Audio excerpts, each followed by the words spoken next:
নতুন বছরের আনন্দ যে কিভাবে এক পরিবারের কাছে দুঃস্বপ্নে পরিণত হতে পারে তারই এক হৃদয় বিদারক ছবি উঠে আসছে দক্ষিণ ত্রিপুরার সাবরুম থেকে। সাবরুম থানার অন্তর্গত ইন্দিরানগর গ্রাম পঞ্চায়েতের দাসপাড়া এলাকায় গত এক সপ্তাহ ধরে নিখোঁজ এক গৃহবধূ। আজ পর্যন্ত তার কোনো সন্ধান দিতে পারেনি পুলিশ, আর তাতেই ক্ষোভে ফুঁসছে গোটা এলাকা। ঘটনাটি ঘটেছিল 1 জানুয়ারি। নববর্ষের অনুষ্ঠান চলাকালে সন্ধ্যা প্রায় 7টা নাগাদ আচমকায় নিখোঁজ হয়ে যান বিশ্বজিৎ মজুমদারের স্ত্রী তনুশ্রী মজুমদার। পরিবারের অভিযোগ, পার্শ্ববর্তী বিজয়নগর গ্রাম পঞ্চায়েতের বড়খোলা গ্রামের এক যুবক সমর মজুমদার তনুশ্রী দেবীকে কিছু খাইয়ে অপহরণ করে নিয়ে যায়। ঘটনার পর এক সপ্তাহ বেশি সময় পেরিয়ে গেলেও আজ পর্যন্ত কোনো কার্যকর সুরাহা মেলেনি। সাবরুম থানার পুলিশের ভূমিকা নিয়ে একের পর এক প্রশ্ন উঠে চলেছে। গতকাল অর্থাৎ 9 জানুয়ারি বেলা প্রায় 1টা নাগাদ দেখা যায় নিখোঁজ স্ত্রীকে ফিরে পেতে অসহায় স্বামী বিশ্বজিৎ মজুমদার দাঁড়ে দাঁড়ে ঘুরে বেড়াচ্ছেন।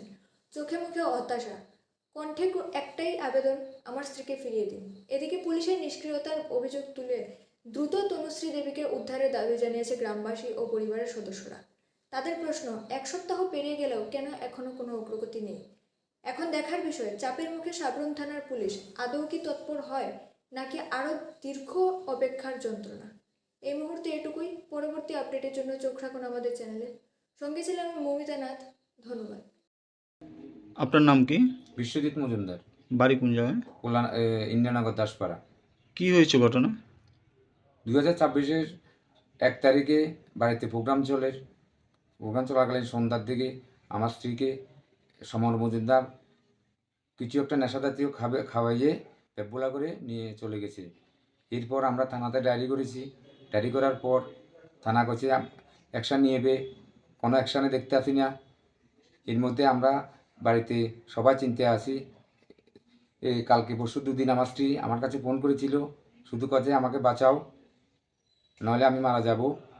আবার আমার 14 বছর ছেলে শুধু কান্নাকাটি করতে আসছে, মারে আনি দাও। এই ফোন করি, শুধু চুপস্টপ করি এলা, শুধু আমাকে এখান থেকে নিয়ে যাও। এখন আপনি কি চাইতেছেন? আমি চাইতে আছি আমার স্ত্রীকে প্রশাসনের যে কোনো প্রকার হোক আমার কাছে এনে দিই।